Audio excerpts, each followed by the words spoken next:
What it is, YouTube muscly folks, it is a good day.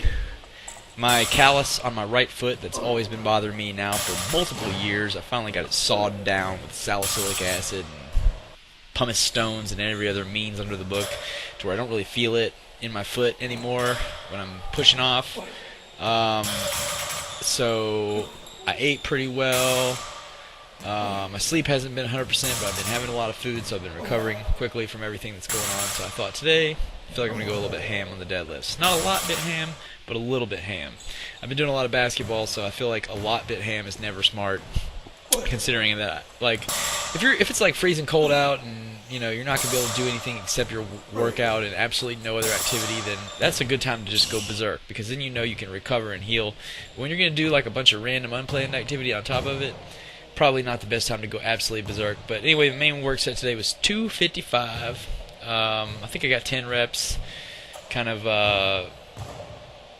felt really light. Felt kind of like cardio, just no matter what number of reps I made it to. I guess I just sort of was losing my grip after 10 reps of it.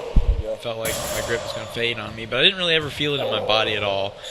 That was a good sign that the deadlift was it was a good day to do a joker set. I'm on the Wendler 5-3-1 program for those keeping score at home. That is basically where you have one main rep out set. That's this one for me today, 255. Got up to the 10 reps. This is supposed to be my 1+ week. So 10 reps on a 1+ week means your working weights are a little light, but that's not a problem on Wendler 5-3-1. It's totally cool. You still make great gains. In fact, probably better gains if you generally go lighter than you should, and then push the reps. That's just what I've found. Some people say that you shouldn't keep going, or you should reset your numbers upwards if you're, getting 10 reps on a 1+, or you're getting, 12 reps even on a 5+. But maybe you should be getting more like 4 or 5. For myself personally, I've just found that resetting it frequently, I do better on it. It's not as nervous system rattling, and I recover better. Now, so I did do a joker set today. I just did 315. I was going to do a single, but I actually did a double spontaneously because I felt like the single, I wanted to see if it really felt as easy as it felt, which probably means it might be a good time for me to either try a new deadlift max soon, or maybe try 405 or some crazy thing like that, because this was like, even though the first rep was wobbly, the second rep was less wobbly, because the first rep was just kind of like, I hadn't done 315 in maybe 6 months, because I'd switched to sumos for a while. So I didn't, my first rep was just like my body trying to educate itself on how to pull it, and then once it did, I felt like I probably could have done 5 or 6 reps. I don't know. It didn't feel like a heavy weight anymore, which is kind of surprising because I have not played with weight over 300 on the deadlift in, maybe half a year. So that does kind of speak to what Wendler says, where you don't necessarily have to train like all the way up close to whatever your strength levels are. If you're doing relatively heavy weights and you're repping them out all the time, you generally are still going to rise in strength on even your heaviest weights. Even though probably, like today, if I'd come in and just did a max out, it may have not been a great idea, because as you can see, that initial pull of 315, my mind was not wrapped around it like it should have been. But the fact that it didn't feel like anything, and I was able to spontaneously do a second rep, and was thinking, maybe I could even do 6 more or total reps, like, for that to be my mind state, I think if you didn't necessarily lift as heavy as close to your max as you did hardly ever during your training, and then maybe 3 weeks before you want to do a max, that first week you did either rack pulls real heavy, or you did something like that, a weight that's not a max out, but that's within a percentage of a max out, to where you have to kind of use some of the same thought processes. Like, you have to go all out from the start, you have to explode, you can't you can't, like 135 you could like not explode at all if you wanted to, although it's not smart to do it that way. You could not explode at all, and you could do it like a squeeze little individual muscles to get the weight up. It's pretty light, or it is for me light, and for some folks it would be that light, so you could maybe relate to that.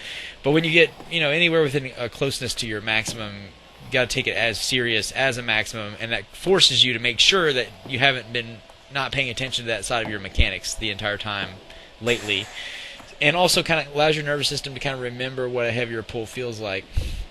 And then I think when you go to a heavy max out or something along those lines, you have the actual memory of what it's like to successfully pull with that amount of power from the very jump. Because on a max out, the case is you're not going to get it if you don't perform perfectly. In most cases. I mean, your form is going to have to be perfect off the jump. You're going to have to like explode in such a way that the bar doesn't start spinning in your hands, which sometimes I think there's some luck to that. I haven't figured out personally, other than alternating grip, and even then it's just to minimize how much that affects me.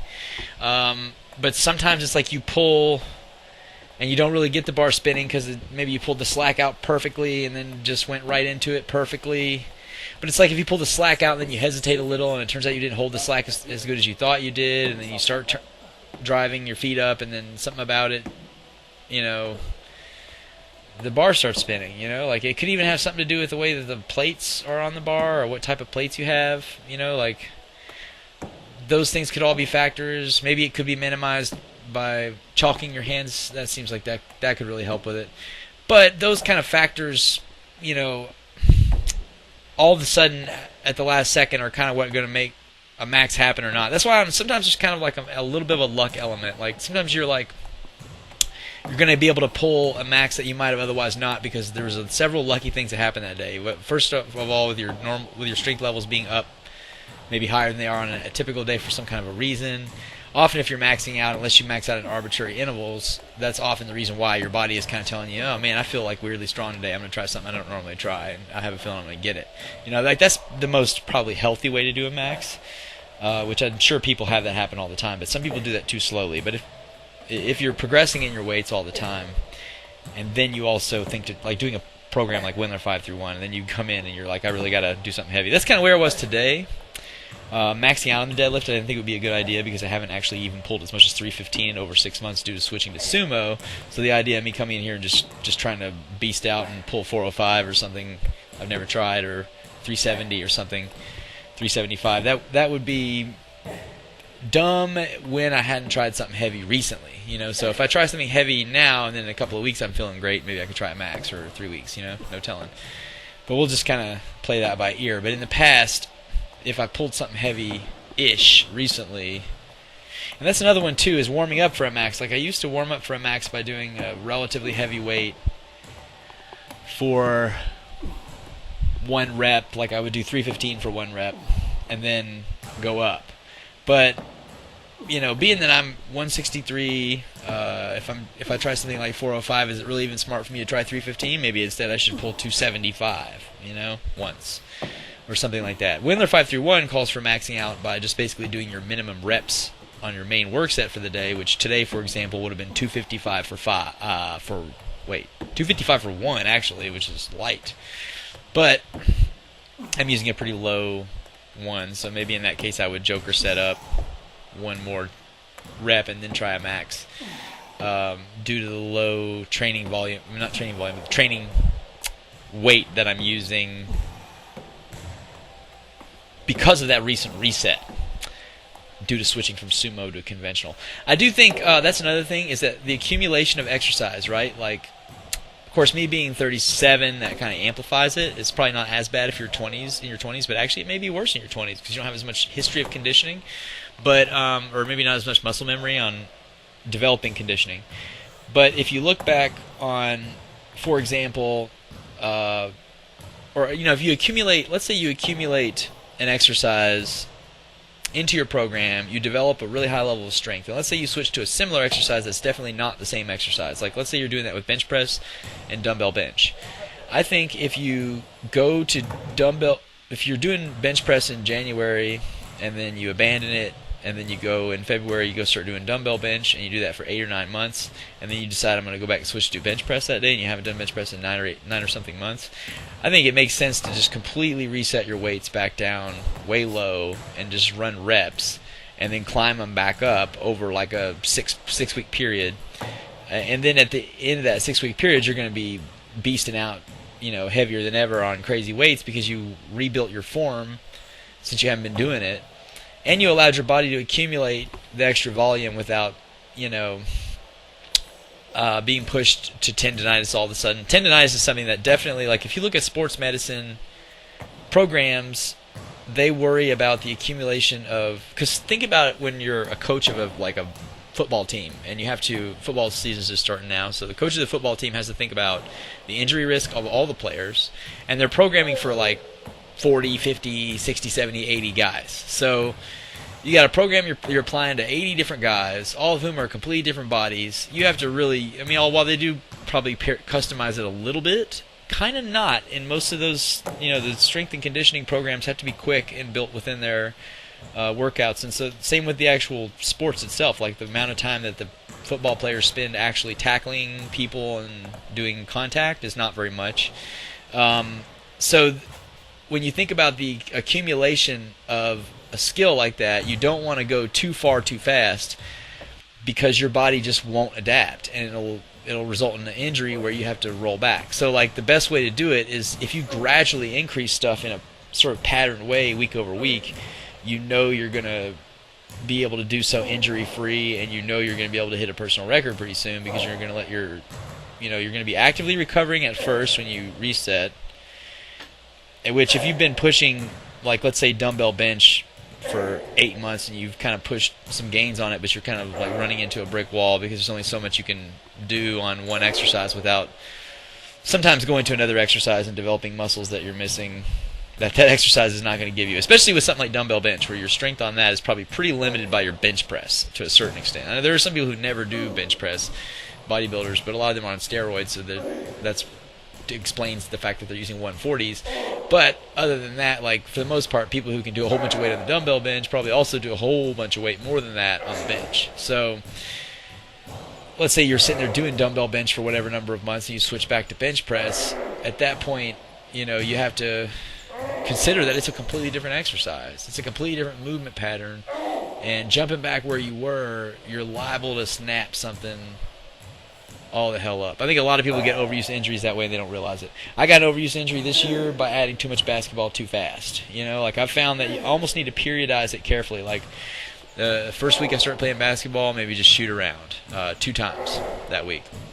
And the next week, maybe shoot around 2 times, maybe play like some more cardio combined explosive type basketball once. And then after a month, maybe start playing a game of 36 a week. And then after 2 weeks, maybe add a second game with players. And then, maybe after 2 or 3 months of that, throw in a full court game, 5-on-5, part of an adult league or something.